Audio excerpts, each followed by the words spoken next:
The silence was the first thing. It was a manufactured thing, a sound scrubbed clean of life, leaving only the low, omnipresent hum of the axiom's environmental controls. It was the sound of sterility, of order. For designation 0734, it was the sound of safety.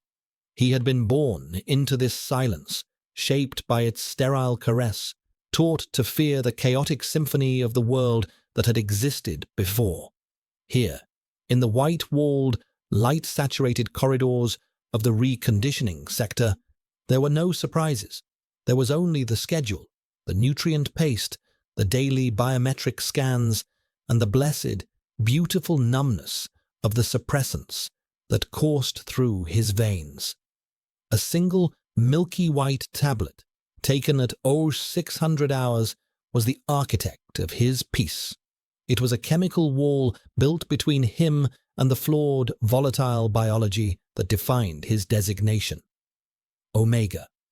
The word itself was a clinical whisper in the training modules, a diagnosis of a condition to be managed, not a part of his identity.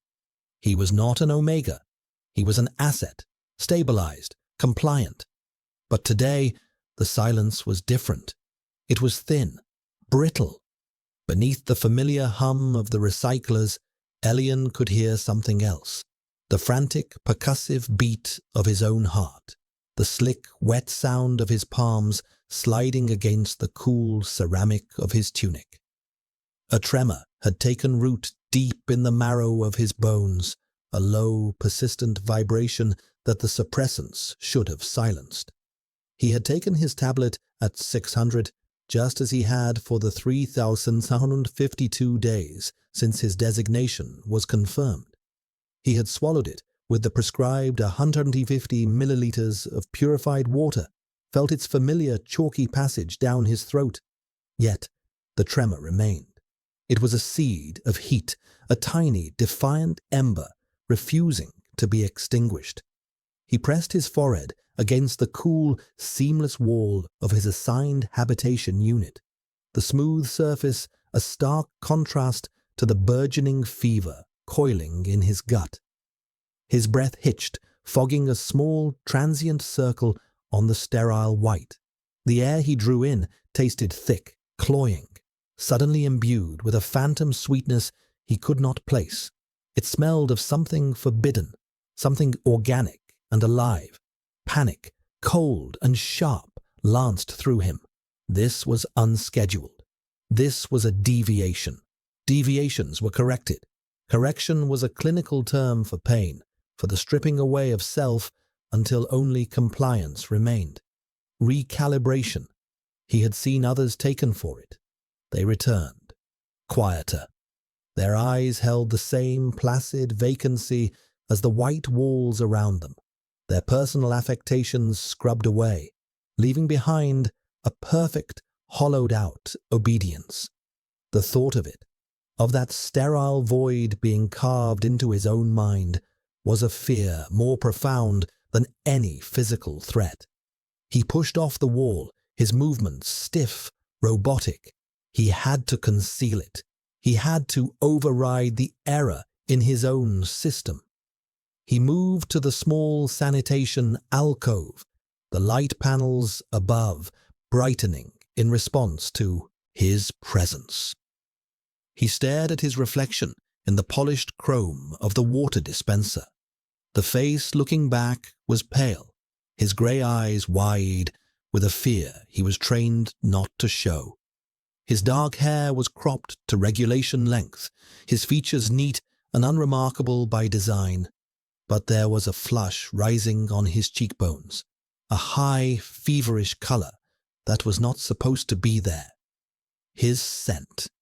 He could smell it now, a faint, ghosting aroma of blooming nightshade and honeyed spice cutting through the antiseptic cleanliness of the alcove. It was the scent of his own unfolding biology, a traitorous perfume signaling his failure. He turned on the water, the stream near silent, and scrubbed his hands, his wrists, the back of his neck with the harsh, odorless cleanser provided. He scrubbed until his skin was raw and red, trying to scour away the evidence of his body's rebellion. But the scent was not on his skin. It was in his blood, in his lungs, radiating from him like heat from a furnace. He was a system error, a walking, breathing glitch in the axiom's perfect order. And in the axiom, glitches were not tolerated. They were erased. He braced his hands on the edge of the basin, his knuckles white, and forced himself to regulate his breathing. Inhale for 6 counts, hold for 4, exhale for 8, the pattern of control, the mantra of his survival.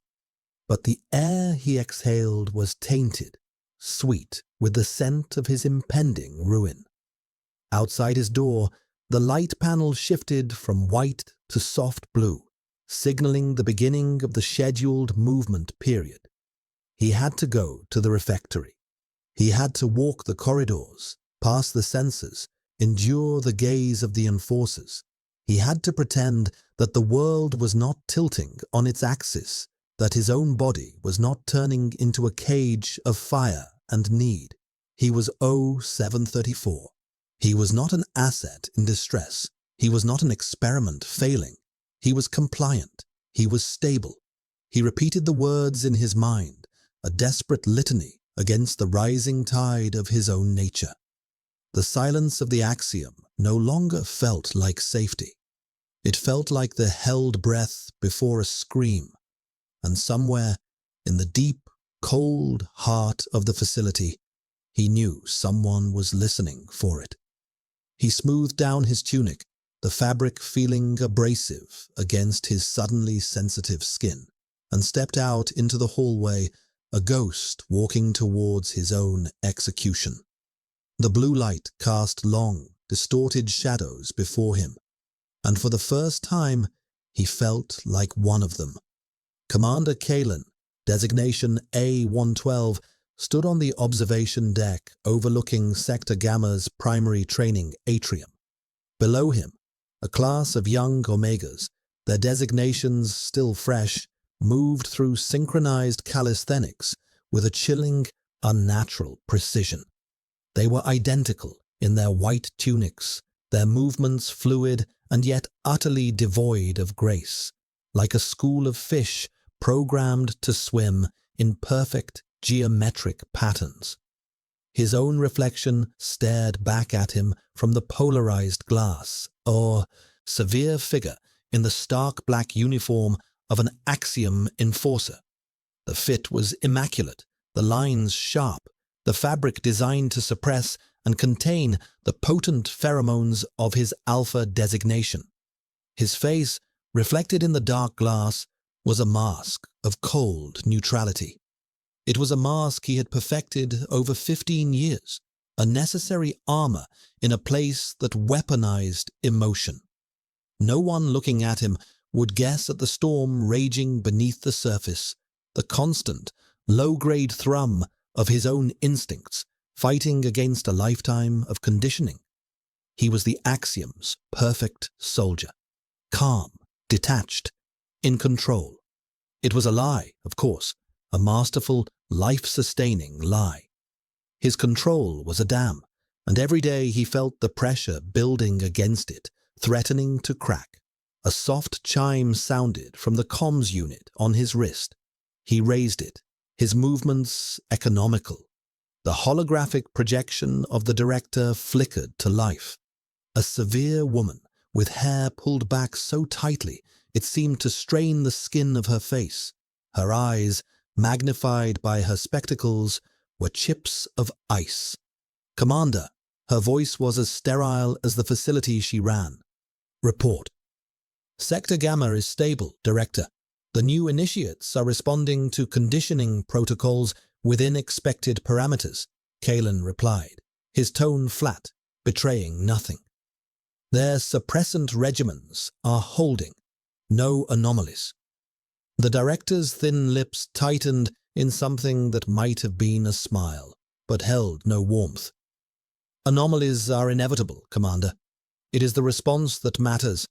There is a flag on a unit in your sector." 0734. Biometrics are showing irregularities, elevated heart rate, fluctuating core temperature, trace pheromonal leakage. Kalen's posture did not change, but a cold knot formed in his stomach. 0734. Elian. He knew the designation. A quiet, unobtrusive Omega, who followed every rule to the letter, a model of compliance, the kind of asset the Axiom prized, the kind that broke the hardest when their programming finally failed. I will review the data, Director. Do more than review it, she commanded. Place the unit under direct, discreet observation. I want to know the source of this instability. The current line of suppressants is supposed to be flawless.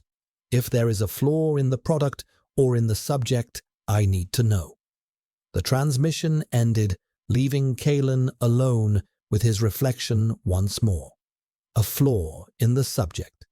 That was how she saw them. Not as people, but as products, defective merchandise to be recalled and dismantled. He accessed the Axiom's internal network through his wrist unit, pulling up 0734's file. The data scrolled before his eyes. 22 years of perfect compliance, of flattened emotional responses and chemically induced stability. And then, in the last 3 hours, a series of sharp, jagged spikes in the graphs. Adrenaline, cortisol, and something else, a faint biochemical marker that the system's sensors struggled to identify, flagging it only as unclassified organic compound. Kalen knew what it was. He didn't need a sensor to tell him. He could almost taste it in the recycled air, a phantom scent that stirred something primal within him, something he kept ruthlessly chained. It was the scent of an Omega on the verge of a natural, unsuppressed heat, a phenomenon so rare within the Axiom's walls it was practically a myth. He had not smelled it since he was a child, since before they came for his mother. The memory was a flash of forbidden color in his monochrome world. His mother, laughing in a sliver of sunlight, her scent not of chemicals and sterility, but of rain-soaked earth and wild lavender. A scent of life, a scent of freedom, a scent they had deemed a threat, an instability to be corrected. They had taken her for recalibration. She never returned. That memory was the fuel for his long, silent rebellion. It was the reason he had climbed the ranks, molded himself into their perfect weapon, to be in a position to burn it all down. Now, this Omega, 0734, was a spark in the kindling, a dangerous, beautiful, terrifying spark. If the director discovered a true breakthrough heat, she wouldn't just recalibrate the Omega. She would dissect him, body and soul, to study the flaw. He had to get to him first. He turned from the observation deck, his long coat settling around him. His face was the same impassive mask, but his purpose had sharpened to a razor's edge. He was no longer just an observer. He was a hunter. But he wasn't hunting for a flaw to correct. He was hunting for a soul to save. He moved through the white corridors, his black uniform a slash of darkness against the pervasive light. The Axiom was a tomb, and he was its unwilling guardian. But tonight, something was stirring in the silence, something alive, and he would be damned if he let the director have it. The refectory was a cavern of muted sound and oppressive light. Hundreds of Omegas sat at long, white tables, consuming their nutrient paste in synchronized silence. Elian moved through the space like a phantom, his tray held in a white-knuckled grip. Every head remained bowed. Every movement was one of practiced conformity. Yet he felt as if 1,000 eyes were on him, as if the scent he was so desperately trying to contain was a visible, shimmering aura announcing his deviancy.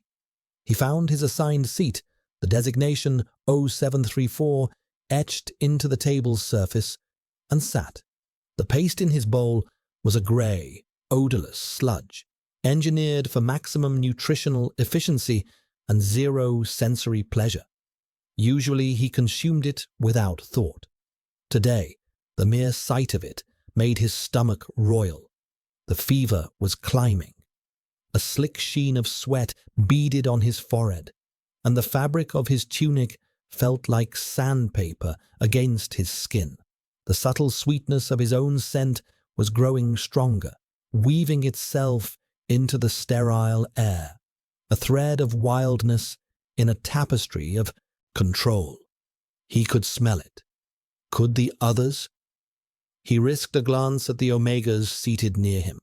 Their faces were placid, their expressions neutral. They showed no sign of noticing. Of course they wouldn't. Their senses, like their instincts, had been systematically dulled by years of chemical suppression. They were as numb to the world as the axiom intended. But the alphas, the enforcers, their senses were sharper. He felt a prickle on the back of his neck, the unnerving sensation of being watched. He slowly lifted his gaze to the observation gallery that ringed the upper level of the refectory. A figure stood there, silhouetted against the light panels, a tall, imposing shape in the black uniform of a high-ranking officer. Commander Kalen. Elian's breath caught in his throat. The commander was rarely seen in the lower sectors. He was a legend, a ghost in the machine, the director's right hand. His presence here was not a coincidence. He was watching. He was watching him. The commander's gaze felt like a physical weight, pinning him in place. Elian quickly looked down, focusing on the grey paste in his bowl, his heart hammering against his ribs. He knew, with a sudden, gut-wrenching certainty, that he had been flagged. The system had detected his body's betrayal. The commander was here to confirm the error, to tag him for collection. Recalibration. The word echoed in the silent scream of his mind. He had to get out. He had to hide. The scheduled meal period ended. A soft chime echoed through the refectory, and as one, the Omegas rose and began to file out, their trays deposited in sanitation slots. Elian joined the silent river of bodies, keeping his head down, his shoulders hunched, trying to make himself smaller, invisible. He could still feel the commander's eyes on him, a cold, analytical pressure. Instead of returning to his habitation unit, he broke from the main flow of traffic, ducking into a service corridor. It was a desperate, foolish move. Deviating from the scheduled path was a level 2 infraction. But his habitation unit was a glass box. There was no hiding there. He needed darkness.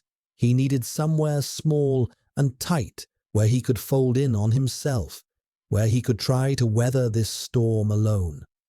The service corridors were a maze of cold metal and exposed conduits, a stark contrast to the seamless white of the main facility. The air here was cooler, tasting of ozone and dust. It was a place he was not supposed to be. He ran, his soft-soled shoes making no sound on the grated floor. Panic gave him a burst of strength, but the fever was making him clumsy. His vision swam, the edges blurring.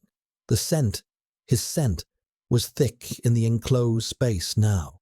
A heavy cloud of honey and night-blooming flowers that clung to him, choking him. It was the smell of pure, undiluted Omega, and it terrified him. He was losing control. The carefully constructed walls of his conditioning were crumbling, and the creature they had tried to bury was clawing its way out. He found a small maintenance alcove half hidden behind a bank of humming processors. It was little more than a closet, filled with diagnostic equipment and bundles of fiber optic cables. It was dark. It was small. He squeezed inside, pulling the door almost shut, and sank to the floor, pulling his knees to his chest. He was shaking, not from cold, but from the heat that was now a raging fire in his veins. A low whimper escaped his lips, a sound of pure animal distress he could not suppress. He clamped a hand over his mouth, his own skin searing hot against his lips.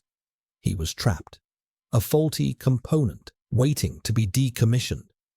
He closed his eyes, his world shrinking to the frantic beat of his heart and the sweet, damning scent of his own fear.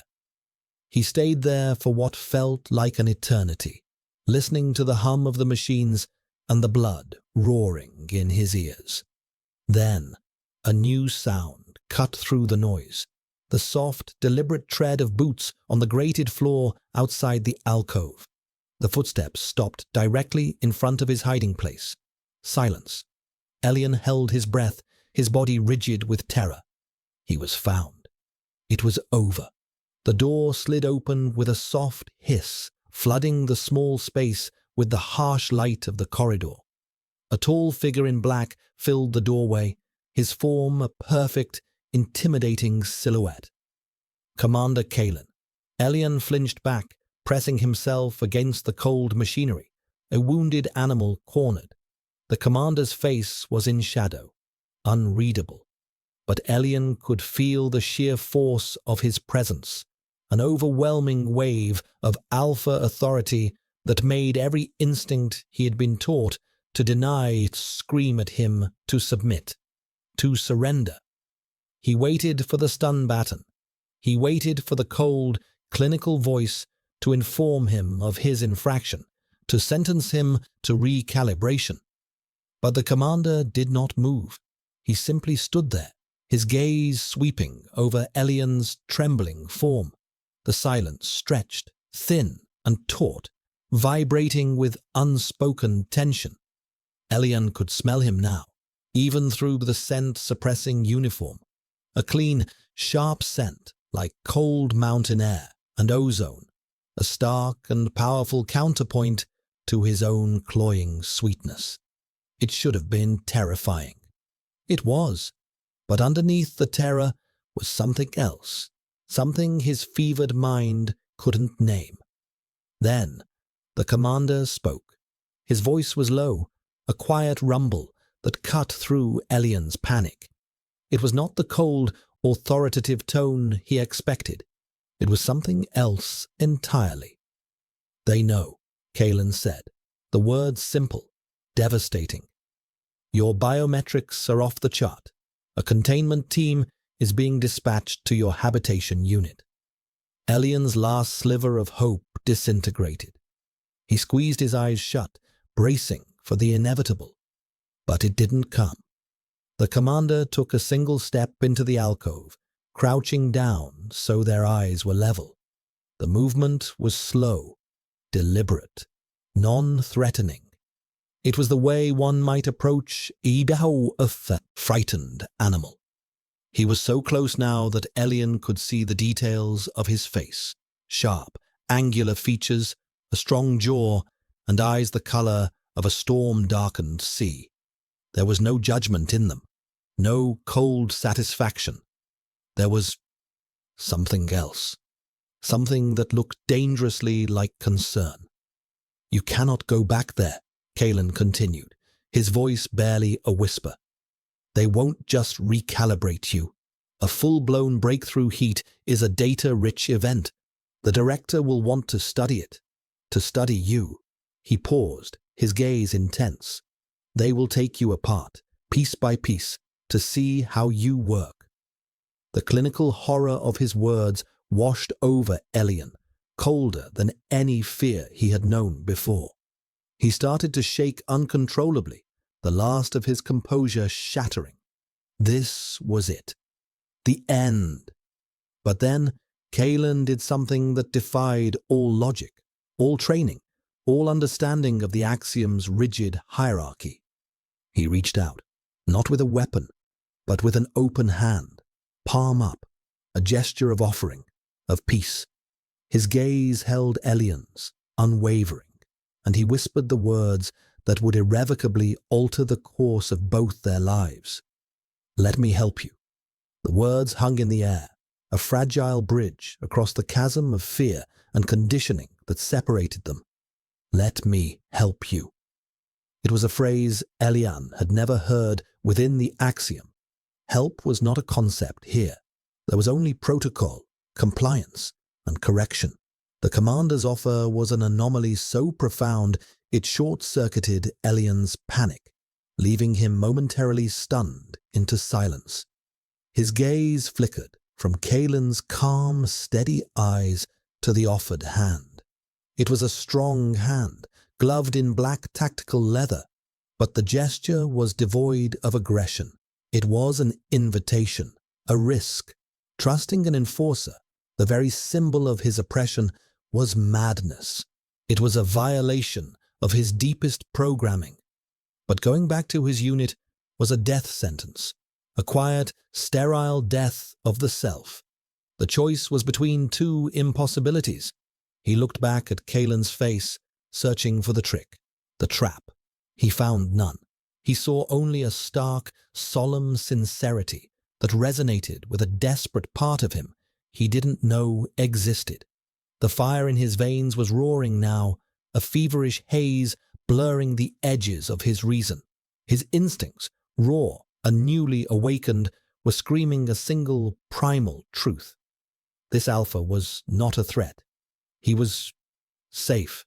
The realization was as terrifying as it was seductive. Slowly, hesitantly, Elian lifted a trembling hand and placed it in Kalen's. The contact was electric. Even through the layers of leather and his own tunic, a jolt of warmth, of connection, shot up his arm. Kalen's fingers closed around his grip firm and reassuring.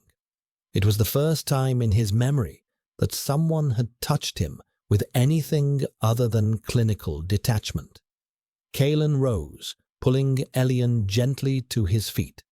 Elian's legs were unsteady, and he swayed, leaning against the commander for a brief, dizzying moment. The proximity was overwhelming. The scent of ozone and cold air, the solid wall of his chest, the sheer, contained power of him. It was everything he had been taught to fear, yet his body craved it, sought it like a plant, turning toward the sun. "We have to move." Kalen's voice was a low murmur near his ear. "The containment team is fast. We have a very small window." He didn't release Elian's hand. Instead, he led him out of the alcove and deeper into the labyrinth of service corridors, his pace swift and sure. He moved with a predator's grace and an intimate knowledge of the axiom's hidden pathways. They passed through dark, humming tunnels and across narrow gantries, suspended over chasms of machinery, places Elian never knew existed. It was the facility's secret anatomy, the guts of the beast. All the while, Kalen's grip was a steady anchor in the swirling chaos of Elian's senses. The heat was escalating, coming in waves now. One moment, he was shivering with a bone-deep chill. The next, he was burning from the inside out. His mind felt fractured, split between the conditioned panic of O734 and the raw, instinctual need of an Omega in distress. He stumbled, his vision tunneling. Kalen's arm immediately went around his waist, supporting him, half carrying him. "Almost there," he promised, his voice a calm certainty in the storm. Finally, they stopped before a nondescript section of wall identical to every other. Kalen pressed his palm against a nearly invisible panel. A low hiss, and a section of the wall slid aside, revealing a dark, narrow opening. "In here." Kalen guided him through. The door slid shut behind them, plunging them into absolute darkness and a silence that was different from the axiom's sterile hum. This was a deep, true silence, the silence of a forgotten place. A soft click, and then a low, warm light filled the space. It wasn't the harsh, blue-white glare of the axiom. It was a gentle, golden glow, emanating from a single portable lamp. They were in a small, decommissioned storage unit. It was bare, save for a pile of what looked like discarded insulation padding and thick, soft-looking transport blankets in one corner. It was a nest, a crude, makeshift nest, but a nest nonetheless. The primal, instinctual part of Elian's brain recognized it instantly. A safe place, a den. The sight of it, the sheer intentionality of it, broke through his fevered haze. This wasn't a spontaneous act. The commander had prepared this. He had planned for this. For what? For whom? Kalen released him, and Elian's legs gave out. He sank into the pile of soft materials, the texture a shocking, decadent comfort against his oversensitive skin. He curled into himself, wrapping his arms around his knees, shaking. Kalen didn't crowd him. He moved to the far side of the small room, giving him space.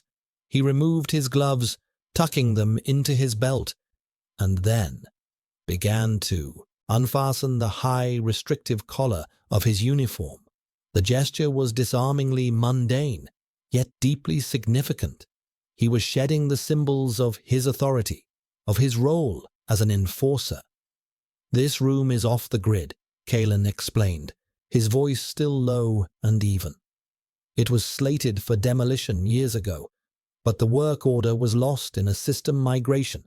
It doesn't officially exist. The sensors are dead. No one will find you here." Elian looked at him, his grey eyes wide and luminous in the dim light. "Why?" he whispered, his voice hoarse. "Why are you doing this?" Kalen stopped unfastening his tunic, his hands falling to his sides. He met Elian's gaze, and for the first time, the mask of the stoic commander cracked, revealing a glimpse of the man beneath. His expression was complex, a mixture of grim resolve and a deep, ancient sadness. "Because no one should have to go through this alone," he said softly. "And because the axiom has taken enough from people like us." People like us. The words echoed in the small, quiet space. Kalen knelt a few feet away from the nest, setting down a small ration pack and a water canister he'd produced from a hidden pouch on his belt. He made no move to come closer. He simply watched, his presence a silent, protective vigil. The warmth of the nest, the dim light, the commander's calm presence. It was all a gentle balm on Elian's frayed nerves. The waves of heat were still crashing over him, but the terror was beginning to recede, replaced by a profound sense of exhaustion and a fragile, burgeoning trust. He was still a prisoner, still trapped within the walls of the axiom. But for the first time in his life, he was not alone in his cage. He watched the commander, this impossible paradox of a man, and a memory surfaced, unbidden. A fragment from his early conditioning, before the chemicals had fully taken hold. An instructor, her face a blur, her voice a cold drone, explaining the nature of the alpha-omega dynamic. The alpha instinct is to claim, to dominate, to control. It is a flaw in their design, just as the heat is a flaw in yours. The axiom corrects these flaws. We create order from the chaos of nature. But there was no domination in Kalen's posture. There was no intent to claim. There was only help, a quiet, steady offering of safety. In this small, forgotten room, hidden in the heart of the machine, Kalen was defying his own conditioning as much as Elian was defying his. And in that shared rebellion, a bond was beginning to form, stronger and more real than any chemical suppressant or behavioral protocol. The director's office was the pinnacle of the axiom's design philosophy. It was a perfect sphere of white, seamless and sterile, with no visible doors or furniture until she willed them to emerge from the floor. She sat at a minimalist desk of polished obsidian, a single point of darkness in an ocean of light. She preferred to stand, but today she had summoned Commander Kalen, and for this conversation she wanted the psychological advantage of looking down on him. The door slid open, and he entered, his black uniform a welcome disruption to the blinding white. He moved to the center of the room and stood at attention, his posture immaculate, his face an unreadable slate. "Commander," she greeted him, her voice echoing slightly in the vast, empty space. "You requested an audience. I am here to report on the status of O734, Kalen said, his tone perfectly level. The asset experienced a full biological event. As per protocol, I secured him in a temporary isolation chamber to await the containment team. However, the asset expired before they could arrive. Systemic shock. The biological cascade was too severe for his system to handle after years of suppression. He delivered the lie without a flicker of emotion. It was a clean lie, a plausible one. Such failures, though rare, were documented. The director steepled her long, slender fingers, her unblinking gaze fixed on him. The silence she allowed to stretch was a weapon in itself, designed to unnerve, to provoke a crack in the facade. Kalen did not waver. "Expired," she repeated softly, testing the word. "How unfortunate. And you have logged the body for disposal?" "Affirmative, Director. The remains have been sent to the incinerator as per protocol for a biohazardous event." Another lie, built upon the first. He had falsified the logs, cloned the tracking signature of a routine waste disposal unit, and sent it on its way. It was a high-risk maneuver, a ghost in the machine that could be discovered with a deep enough audit. But he was counting on the director's arrogance. She would not expect such a blatant deception from her most trusted enforcer. "Show me," she commanded. A section of the white wall before her became a screen, displaying the logs Kalen had faked. The data streams looked perfect, the timestamps correct, the authorization codes authentic. The director studied the screen for a long moment. Kalen kept his breathing even, his heart rate a steady, disciplined rhythm. He had spent years learning to control his own biology, to mask his thoughts from even the most sensitive biometric scanners. This was the ultimate test. Finally, the director looked away from the screen, back to him. A faint, chilling smile touched her lips. "Your efficiency is, as always, commendable, Commander. You have handled this unfortunate situation with the detached professionalism I expect." Relief was a dangerous emotion, one he could not afford. He simply inclined his head. "Thank you, Director." "However," she continued, the smile never reaching her eyes, "your report is a fabrication." The words hit him like a physical blow, but his expression remained unchanged. He had prepared for this possibility. "Director, I don't understand." "Oh, I think you do," she said, her voice dropping to a conspiratorial whisper. "You are an exceptional specimen, Commander A112, the pinnacle of your lineage, powerful, intelligent, and with a rare genetic marker for heightened empathic sensitivity, a trait we have been carefully monitoring. We knew that if any alpha could sense a brewing biological event through our suppressants, it would be you." She rose from her desk and began to pace slowly around him, her movements like those of a shark circling its prey. "You see, O734's breakthrough heat was not an accident. It was an induction. We have been subtly lowering his suppressant dosage for months, priming his system.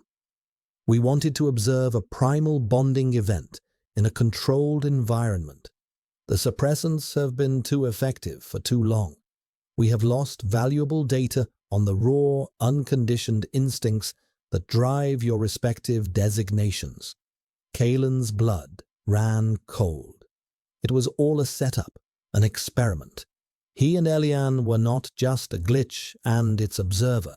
They were two rats in a cage, and the director was watching them through the glass. He had walked right into her trap. We chose 0734 for his psychological pliability, the director went on, her tone that of a scientist discussing a lab specimen. And we chose you, Commander, for your unique sensitivity and your predictable compassion, that little flicker of your mother in your genetic code. We calculated a 94.7% probability that you would not report the Omega, but would instead attempt to secret him away, to help him. She stopped directly in front of him, her eyes boring into his. Your compassion is not a virtue, Commander. It is a variable, a predictable, exploitable variable, and you have performed exactly as projected. She gestured to the wall, and the log data was replaced by a live feed. It showed the small, decommissioned storage room. It showed the nest of blankets. It showed Elian, curled asleep in the soft pile, his face flushed with fever but peaceful. He had led him right to her. He had built the cage and locked the door himself. A wave of nauseating fury and self-loathing washed through him, so powerful he had to clamp down on it with every ounce of his discipline to keep it from showing on his face. He had thought he was a rebel, a saboteur. He was nothing but a pawn, his every move anticipated. "What is your objective, Director?" he asked, his voice a low, dangerous thing. She smiled, a true, triumphant smile this time. "Objective? Data, Commander. Pure, unfiltered data. An Omega in full heat. A powerful, unbonded alpha. A confined space. The natural conclusion is inevitable. You will bond. You will claim him. And our senses, which you so cleverly thought were dead, but were in fact merely dormant, will record every micro-expression, every pheromonal spike, every shift in biofrequency. We will finally have a complete model of the primal bonding imperative." Her plan was monstrous in its clinical detachment. She wanted to provoke the most intimate, sacred act between an alpha and an omega and record it like a science experiment. She wanted to vivisect their souls for data points. "And if I refuse?" Kalen's voice was ice. The director's smile widened. "You won't. Your instincts won't let you. And just in case your admirable discipline holds out, we can always add a catalyst." She raised a hand, and a schematic of the ventilation system appeared on the screen, highlighting the ducts leading to the hidden room. A small dose of an airborne neuro agent, something to lower inhibitions, amplify pheromonal response, accelerate the inevitable. You will give me the data I require, Commander, willingly or not. The threat was absolute. She would not just observe, she would force it. She would turn him into the very monster he had spent his life trying not to be. She would make him violate the trust he had so carefully built with Elian. He looked at the image of the sleeping Omega, so vulnerable, so unaware of the cold, clinical hell that was about to be unleashed upon him. He had promised to help him, and he had failed. He had led the lamb to the slaughterhouse. But the game was not over. She had miscalculated. She saw his compassion as a weakness, a variable to be controlled. She did not understand that it was his weapon. It was the one part of him the axiom had never been able to touch, the one part that was still truly his. "I understand, Director," he said, his voice devoid of any of the rage boiling inside him. He bowed his head in a gesture of perfect submission. Your will be done. The lie tasted like ash in his mouth, but it would buy him time. And time was all he needed to turn her perfect, controlled experiment into a catastrophe she would never see coming. Returning to the hidden room felt like entering his own tomb. The heavy silence, which had once felt like a sanctuary, now seemed thick with the director's silent, gloating observation. Kalen slid the door shut, the hiss of its closing sounding like a final judgment. He leaned against the cool metal for a moment, closing his eyes, forcing the tempest of his emotions back into their cage. Rage was a luxury. Fear was a liability. He needed to be cold. He needed to be precise. He looked over at the nest. Elian was stirring, his brow furrowed in a feverish sleep. A soft moan escaped his lips, a sound of pure, unconscious distress. The scent in the small room had intensified, a rich, heady aroma of honeyed spice, and something deeper, something that smelled of longing and vulnerability. It coiled in the air, a living presence that tugged at the deepest, most primal part of Kalen's own biology. His instincts, already on a knife's edge, screamed at him to go to the Omega, to offer comfort, to surround him with his own scent, to claim him and protect him from all harm. It was a powerful, overwhelming urge, and he fought it back with brutal force. That was what the director was waiting for. That was the data she wanted to collect. He would not give it to her. He moved quietly to the nest and knelt beside it, keeping a careful distance. Elian's eyes fluttered open. They were hazed with fever, his pupils dilated, but they focused on Kalen with a desperate intensity. "You came back," he whispered, his voice raspy. "I thought—" He trailed off, too weak to finish the thought.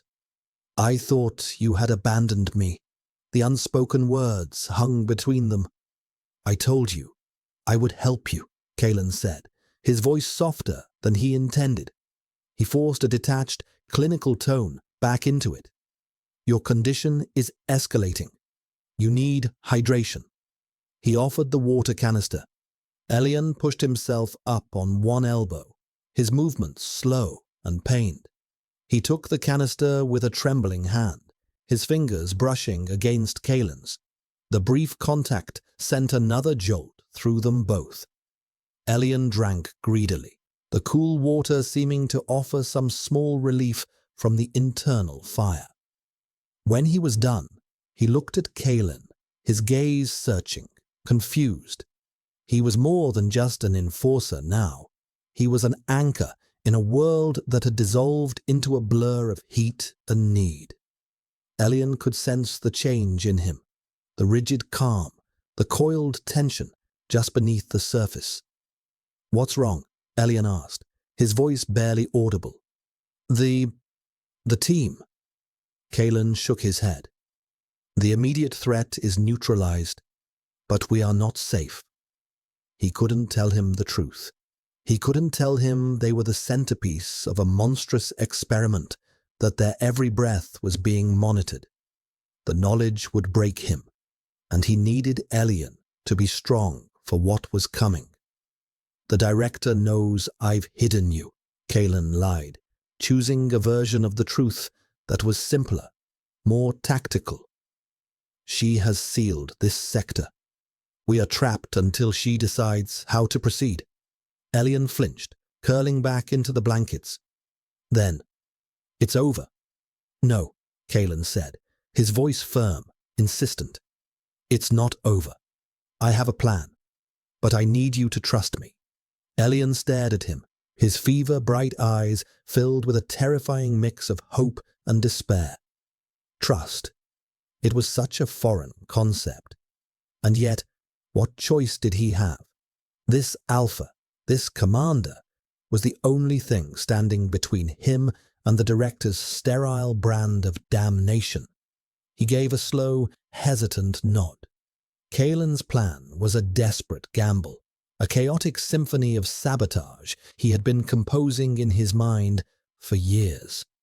He had spent his career planting seeds of disruption within the Axiom's systems, backdoors in the security protocols, logic bombs in the maintenance schedules, hidden vulnerabilities in the power grid. He had intended to use them for a large-scale, coordinated uprising. Now, he would have to burn them all on this one desperate escape. He would sacrifice his entire network for this one Omega. He didn't hesitate. He took out a small, flat data chip from a hidden seam in his boot. It was his master key, the conductor's baton for his orchestra of chaos. He knelt by a maintenance panel on the wall, prying it open with a multi-tool. Behind it was a tangle of fiber optic cables. He had to work quickly. The director could decide to release the neuroagent at any moment. As he worked, splicing the chip into the system, another wave of heat washed over Elian. He cried out, a sharp, pained sound, and arched his back, his body convulsing.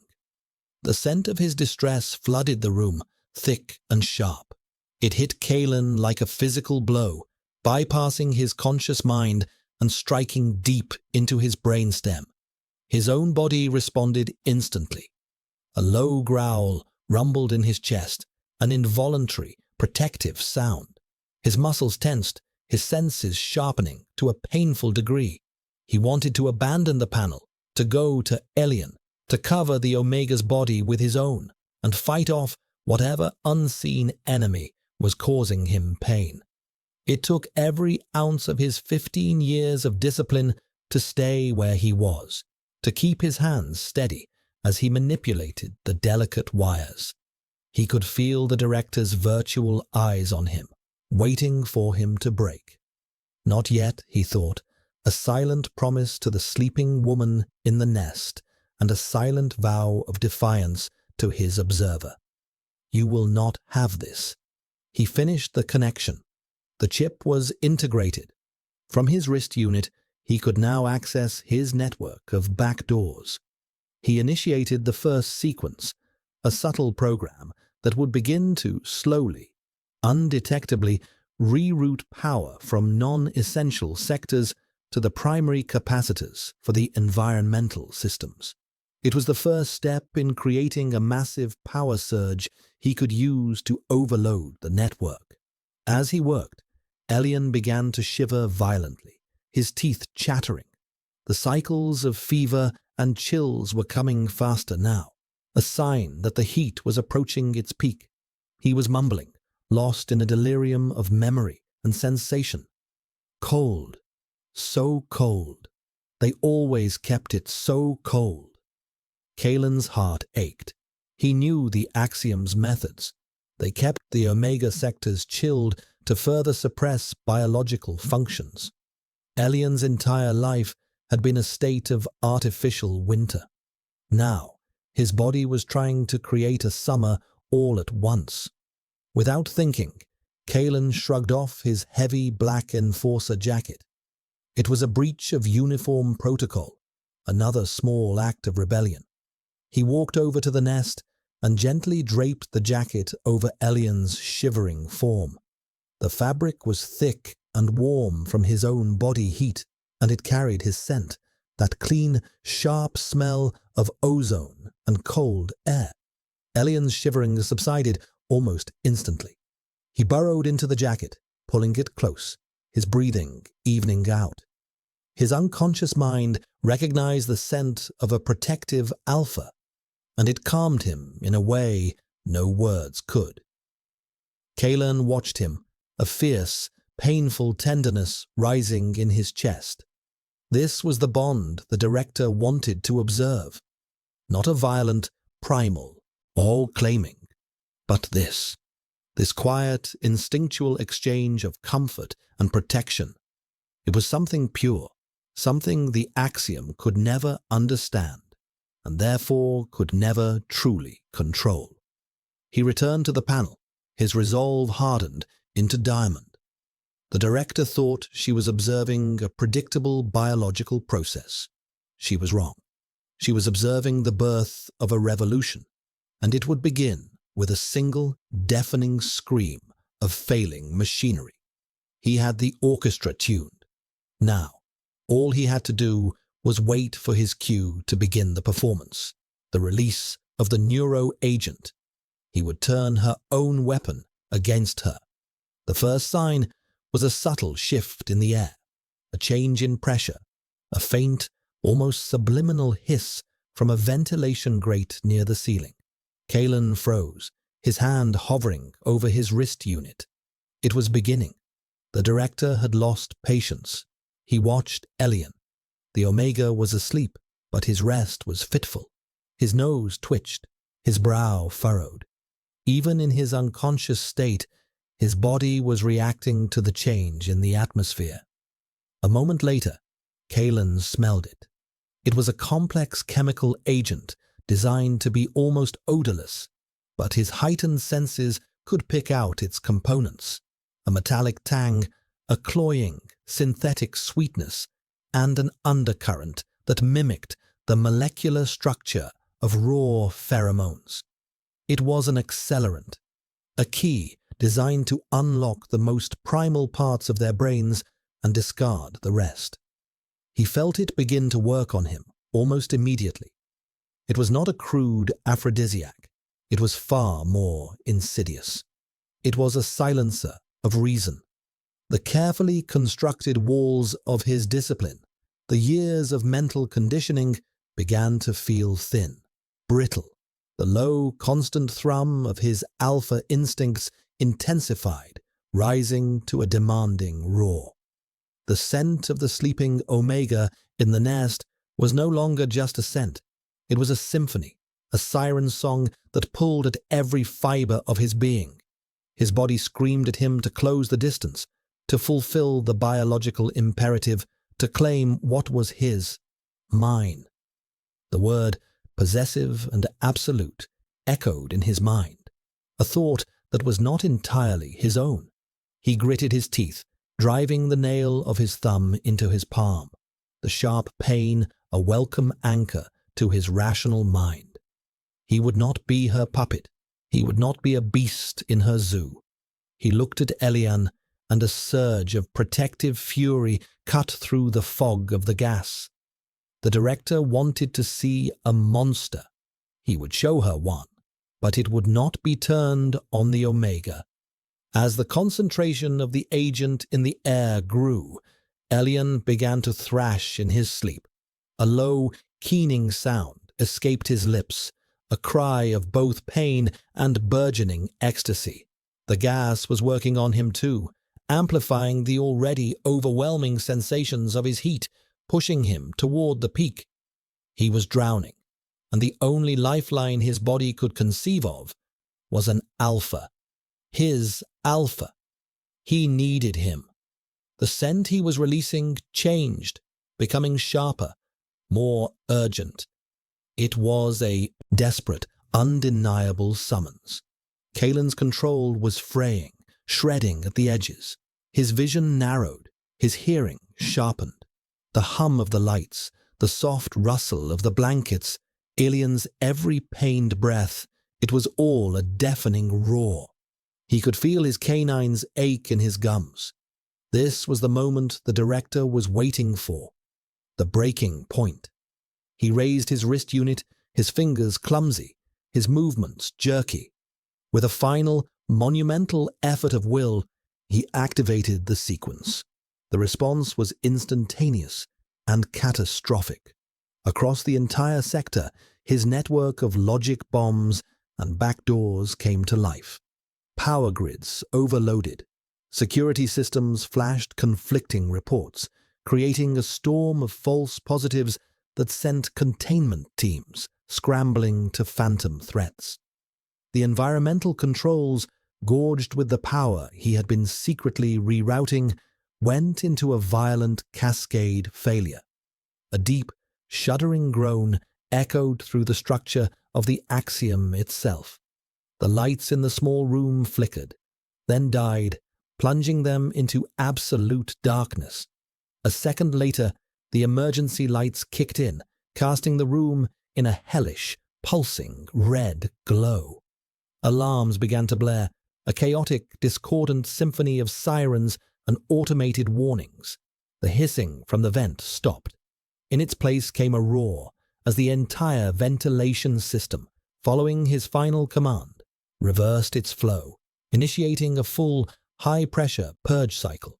The neuroagent was being violently sucked out, replaced by a gale of cold, sterile, recycled air.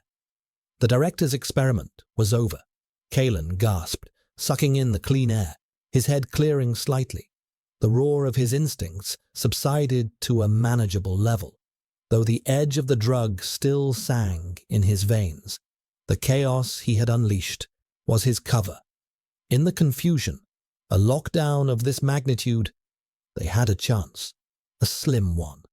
A wave of intense heat and need washed over him. Not his own this time, but Elian's. The Omega was awake, pushed into full consciousness by the blaring alarms and the sudden environmental shift. He was sitting up in the nest, his grey eyes wide and wild in the pulsing red light.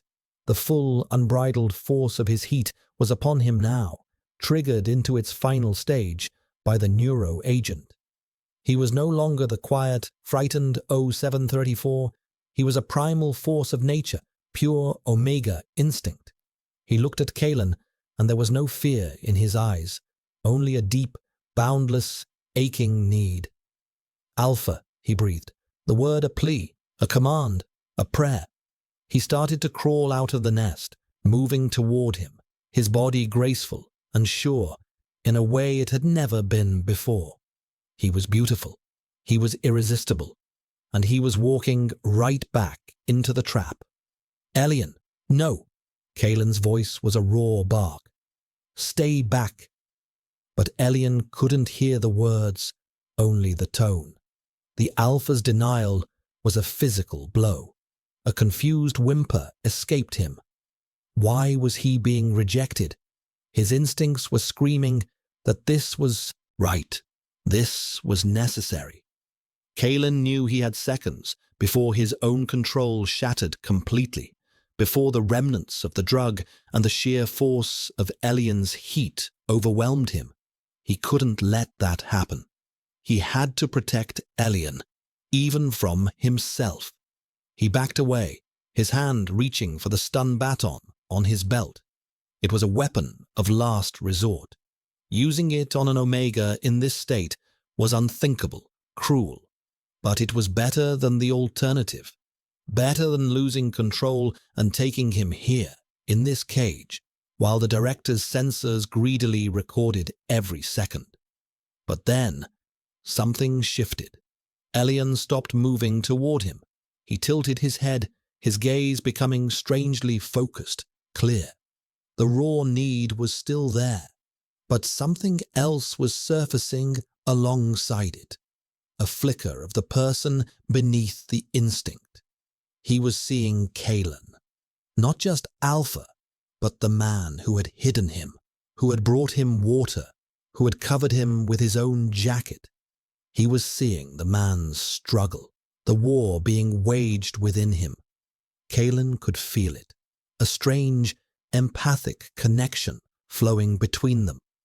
It was as if Alien's own unleashed instincts had unlocked a new level of perception.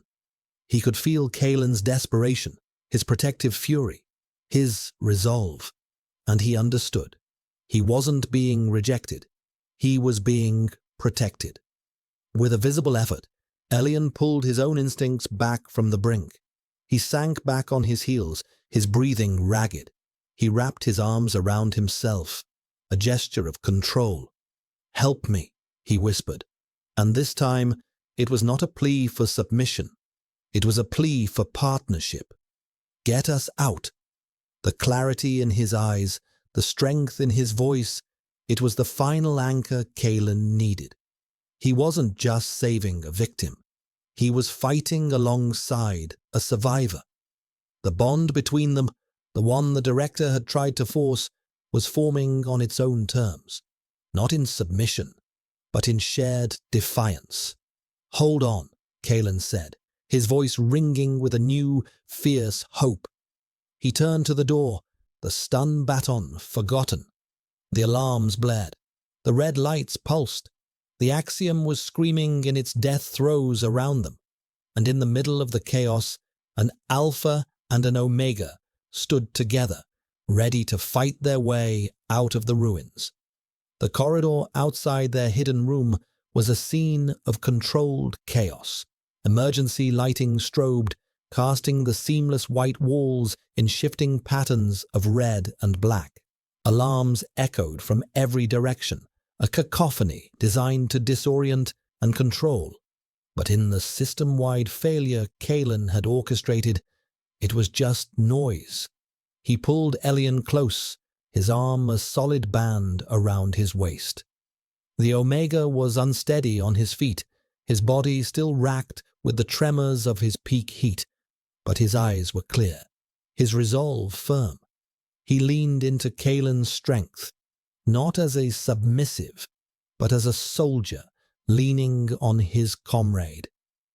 "The lockdown protocols will have sealed the main transit ways," Kalen shouted, over the din.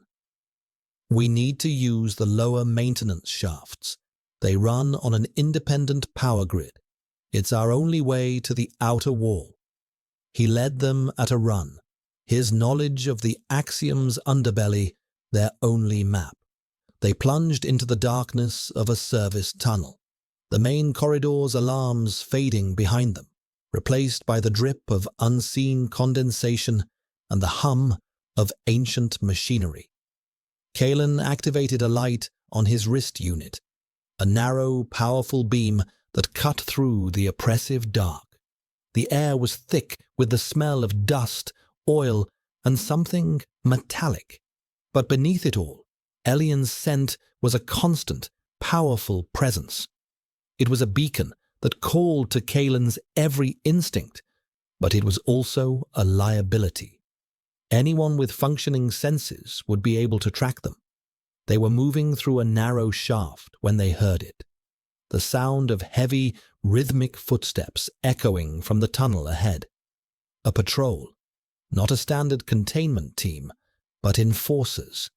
The director must have overridden the protocol chaos and sent her own personal guards, alphas like Kalen, conditioned to be loyal only to her. They were trapped. The tunnel was too narrow to turn back. "Here," Kalen hissed, pushing Elian into a small recess where a bundle of thick cables met the wall. "Stay flat. Don't make a sound." He drew his stun baton, the weapon humming to life with a low, blue crackle. He flattened himself against the opposite wall, just around a sharp bend, positioning himself for an ambush. The footsteps grew louder. 2 of them. Their scents reached him a moment later, the sterile, suppressed scent of Axiom alphas. They were moving cautiously, their senses on high alert. They would smell Elian. It was inevitable. As the 2 enforcers rounded the corner, Kalen struck. He moved with a speed and brutality that was terrifying to behold. He was not the calm, stoic commander now. He was a desperate animal fighting for his mate. He disabled the first enforcer with a precise strike to the neck, the man collapsing without a sound. The second guard reacted instantly, raising his own weapon, but Kalen was already on him. Their battle a flurry of vicious, close-quarters combat in the narrow, dark space. Grunts, the crack of blows, the sizzle of the stun batons clashing. Elian watched, his heart in his throat. He was helpless, his body too weakened by the heat to do anything but press himself into the shadows and pray. He saw Kalen take a hit, a glancing blow from the other alpha's baton that sent a shower of sparks into the air and made him cry out in pain. In that moment, something inside Elian snapped.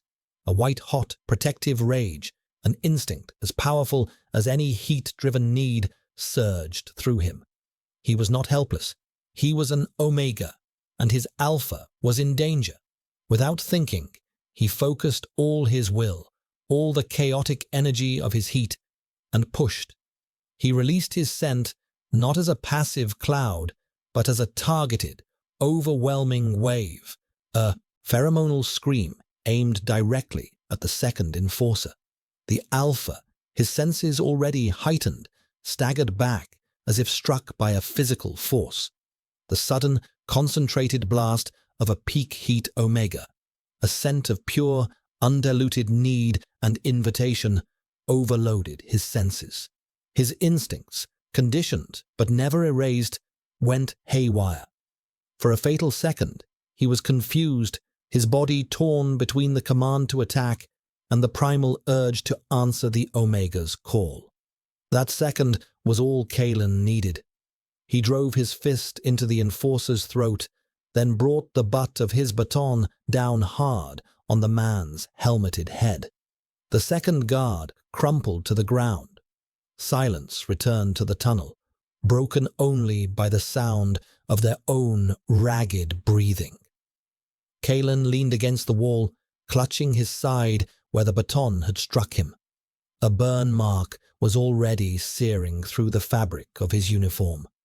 He looked over at Elian, his eyes wide with a mixture of shock and awe.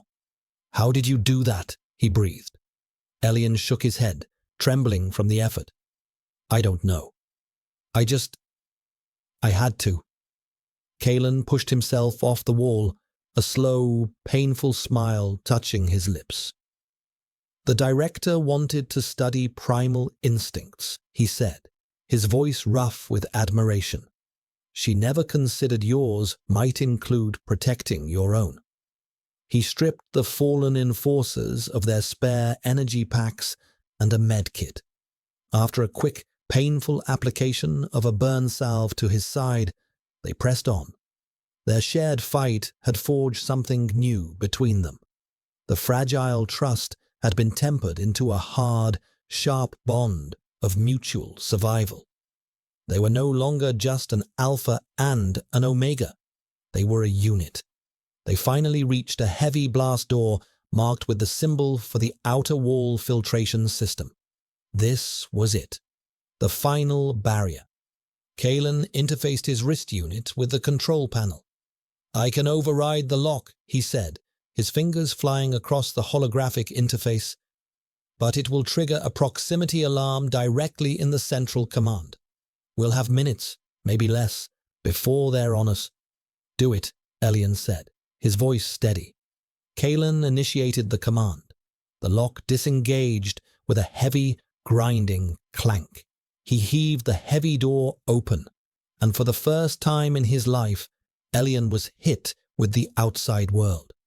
It was an overwhelming, brutal assault on his senses. The air wasn't the flat, neutral taste of the axiom. It was thick, wet, and alive. It smelled of damp earth, of decaying leaves, of something wild and green he had no name for.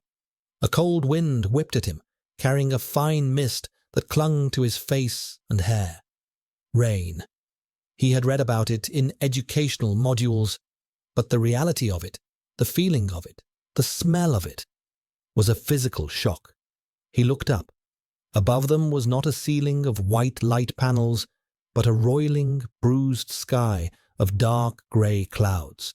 There were no walls, only a vast, terrifying, beautiful emptiness that stretched on forever. He stumbled back, dizzy from the sensory overload, his axiom-conditioned mind struggling to process the sheer, raw reality of it all. Kalen's hand found his grip a warm, grounding presence in the dizzying new world. "I've got you," he said, his voice a low anchor. "It's just the world. You're free." They stood for a moment on the threshold, two fugitives caught between a dying, sterile prison and a wild, unknown future. The alarms from inside the axiom grew louder, closer. Their time was up. Kalen pulled him forward, out of the tomb and into the rain. They ran, leaving the cold, white light of the axiom behind them, two small figures swallowed by the vast grey landscape. The rain washed the sterile scent of the facility from their clothes, baptizing them in the smell of the living world. They were free, but they were also hunted, and the real fight for their survival had only just begun. The ruin was a skeleton of a building, a relic from the time before the axiom's sterile order had paved over the world. Rusted steel beams clawed at the grey sky like broken fingers, and what was once a roof was now a lattice of metal that did little to stop the persistent, gentle rain. But it was shelter. It was concealment. Kalen had found it years ago on a perimeter patrol, a forgotten pocket of the old world, and had been secretly stocking it ever since. A small cache of preserved food, water purifiers, thermal blankets, and medical supplies, all hidden beneath a loose flagstone. His escape plan had always been a solitary one, a ghost's desperate flight into the unknown. He had never imagined he would be sharing it. He led Elian into the most protected corner of the ruin, a space where 3 walls still stood, and helped him to the ground.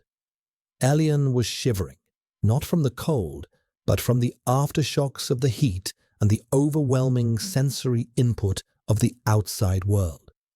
His fever had not yet broken, but the worst of the instinct-driven delirium had passed, leaving him exhausted and raw, his skin so sensitive that every drop of rain felt like a tiny impact. Kalen worked quickly, his movements efficient, despite the deep, aching pain in his side. He pulled 2 thick, foil-like thermal blankets from the cache and wrapped one around Elian's trembling shoulders. The material crinkled, a sound alien to Elian's ears after a lifetime of silence and soft hums. Kalen built a small, smokeless fire in a shielded brazier, another item from his carefully prepared stash. The flames caught, and a warm, golden light pushed back the grey gloom, casting dancing shadows on the crumbling walls. The heat from the small fire was a living thing, a stark contrast to the sterile, regulated temperature of the axiom. Elian watched the flames, mesmerized. He had only ever seen fire on instructional vids, a destructive force to be controlled. Here, it was warmth. It was life. Kalen sat down beside him, not too close, but near enough that Elian could feel his body heat. He opened a nutrient bar, a dense, sweet-smelling thing, utterly unlike the axiom's grey paste, and broke it in half, offering a piece to Elian. "Eat," he said. His voice was gentle. "You need your strength." Elian took it, his fingers brushing Kalen's again. This time, the touch was not a jolt, but a slow, spreading warmth. He ate the bar slowly, the rich, complex flavors an explosion in his mouth. He had never tasted anything like it. It was another piece of the world he had been denied. They sat in silence for a long time, the only sounds the soft hiss of the rain and the crackle of the fire. The storm of their escape, the alarms and the fighting, felt a world away. Here, in this quiet, broken place, there was a sense of peace. The final waves of the heat were still washing over Elian, but they were different now. The frantic, desperate edge was gone, replaced by a deep, profound ache. It was no longer a demand, but a question, a longing for connection, for a final, quiet settling of the storm within him. He looked at Kalen. The firelight softened the hard lines of the commander's face, revealing the exhaustion and the pain he was trying to hide. The burn on his side was a dark, ugly mark against his pale skin where his uniform was torn. He had been injured protecting him. He had risked everything. his position, his long-laid plans, his life. For an Omega he didn't even know. "Your side," Elian whispered, his voice hoarse. Kalen glanced down at the injury and shrugged, a gesture that was meant to be dismissive but couldn't hide a wince of pain. "It's nothing. It's not nothing," Elian insisted. He reached out, his hand hesitating just above the wound. "You were hurt. For me." "I was hurt protecting what's mine," Kalen replied, his voice a low rumble. The words were possessive. Alpha words, the kind he had been conditioned to fear. But the way Kalen said them, they were not a claim of ownership. They were a statement of fact. A vow. He looked into Elian's eyes, and Elian saw the truth of it there. In the fight, in the flight, in the shared defiance, they had become inextricably linked. A bond had been forged, not by a neuro-agent or a biological imperative, but by choice, by sacrifice. Slowly, Elian moved closer, the thermal blanket whispering against the stone floor. He leaned his head against Kalen's shoulder, a simple, tentative gesture of trust. Kalen's arm came around him, pulling him gently against his good side. The contact was solid, real. Elian closed his eyes, inhaling the Alpha's scent, ozone and rain and the faint metallic smell of his blood. It was the scent of safety, the scent of home. "The director," Elian began, the name a poison on his tongue. "She wanted to watch. She wanted to record it." Kalen's arm tightened around him. "She wanted data," he said, his voice hard. "She doesn't understand that it's not something you can put on a chart. It's not an event. It's—" He trailed off, searching for a word the axiom had never taught them. "This," Elian finished for him, his voice a murmur against Kalen's chest. "Just this." The last vestiges of the heat chose that moment to crest, a final gentle wave. There was no pain, no frantic need, just a deep, quiet pull, a desire to close the final distance between them. Elian lifted his head, and Kalen looked down at him. The question was in Elian's eyes, soft and clear. Kalen lowered his head and kissed him. It was not a kiss of passion or dominance, but one of profound tenderness and relief. It was a sealing of the bond they had already forged in fire and fear. It was a promise.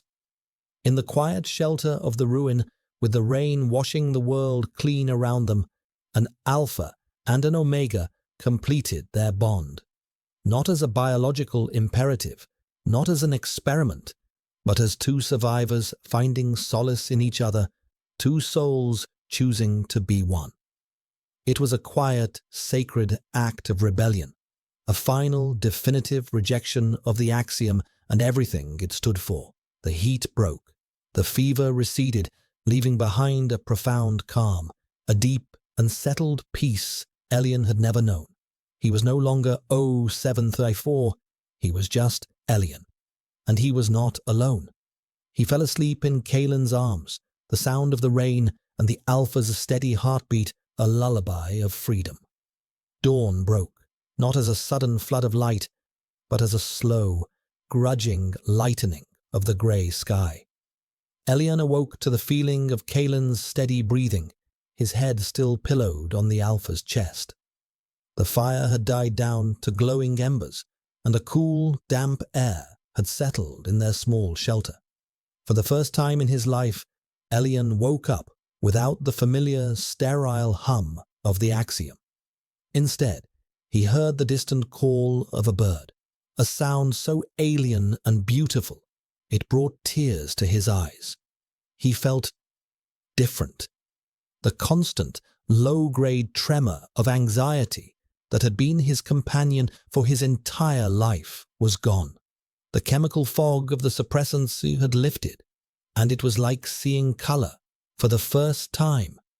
In its place was a quiet hum of connection, a thread of warmth that led directly to the man holding him. The bond. It was not a chain, as the axiom's teachings had implied, but an anchor, a deep, instinctual knowledge that he was no longer adrift. Kalen stirred, his eyes opening. He looked down at Elian, and his expression in the soft morning light was unguarded, gentle. The stern, cold mask of the enforcer was gone, leaving only the man. "How do you feel?" he asked, his voice rough with sleep. "Quiet," Elian answered, the word encompassing everything. "The noise is gone." Kalen nodded, understanding completely. He had lived with his own internal noise, the roar of his suppressed instincts, for just as long. But with the bond settled between them, it too had quieted, replaced by the steady presence of Elian in his mind, in his soul. They were two halves of a whole, a truth his own mother had tried to explain to him once, a lifetime ago, a truth the axiom had tried to erase. Kalen carefully disentangled himself, hissing in pain as he moved his injured side. Elian was immediately alert, his brow furrowing with concern. "Let me see," he said, his voice soft but firm. He helped Kalen remove the singed and torn remnants of his tunic, revealing the angry red burn on his torso. The field dressing was already soaked through. Elian took the medkit from the cache. His hands, which had trembled with fear and fever just hours before, were now steady. He cleaned the wound with an antiseptic wipe, his touch careful and precise. Kalen watched him, a strange expression on his face.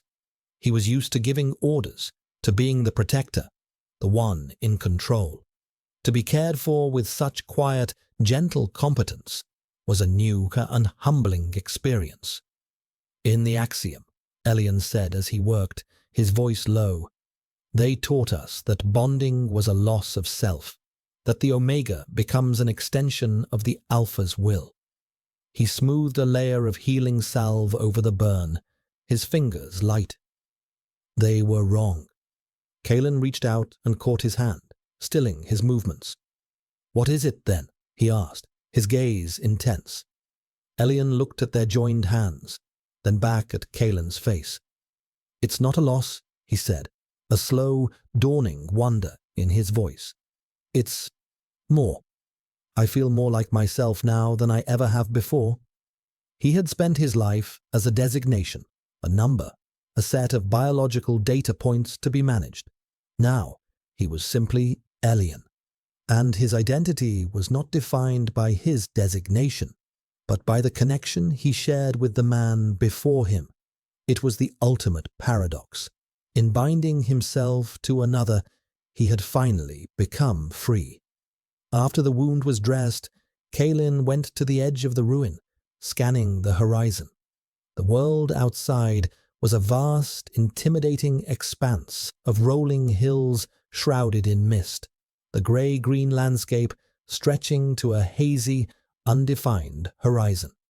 In the distance, a thin plume of black smoke rose into the sky. "That's from the axiom," Kalen said, his voice grim. "My program would have caused catastrophic damage to the power core. They'll be in chaos. It will buy us time, but they will hunt us. The director will not accept this failure. To her, we are not just fugitives. We are corrupted data, a loose thread that must be snipped." Elian came to stand beside him, wrapping the thermal blanket around his shoulders. He looked at the endless, unfamiliar landscape. The fear of the unknown was a cold knot in his stomach, but it was overshadowed by a fierce, burning hope. "Where do we go?" he asked. Kalen pulled a small, hardened device from his cache. It was a datapad, loaded with the information he had been secretly compiling for years. Schematics of other Axiom facilities, lists of personnel with questionable loyalty, encrypted, communications from nascent resistance cells in the outer settlements. It was a map to a rebellion. "There are others," Kalen said, showing Elion the screen. "People who remember the world before. People who are fighting back in small ways. We're going to find them. We're going to give them this." He tapped the screen, indicating the data he had downloaded from the Axiom's core systems during the chaos, including the complete, unedited logs of the director's illegal and inhuman experiment on Elion. "We are the proof," Kalen continued, his voice resonating with a purpose that had been buried for 15 years. "You are the proof that their system is built on a lie, that our instincts are not a flaw to be corrected, but a strength to be embraced." Elion looked from the datapad to Kalen's face, at the burning conviction in his eyes. He had been an asset. He had been an experiment. Now, he was to be a symbol, a catalyst for change. The thought was terrifying, but it was also empowering. His suffering, his fear, it could all mean something. It could be a weapon. He reached out and placed his hand over Kalen's on the datapad.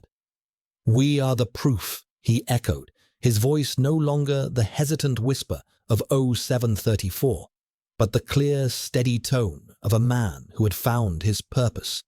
They stood together, looking out at the vast, uncertain future. They were fugitives, hunted and alone, but they were free. They had each other, and they had a war to win. The rain had stopped, and for the first time, a sliver of pale sunlight broke through the clouds, illuminating the path ahead. It was not an end, but a beginning. The first day of their new world.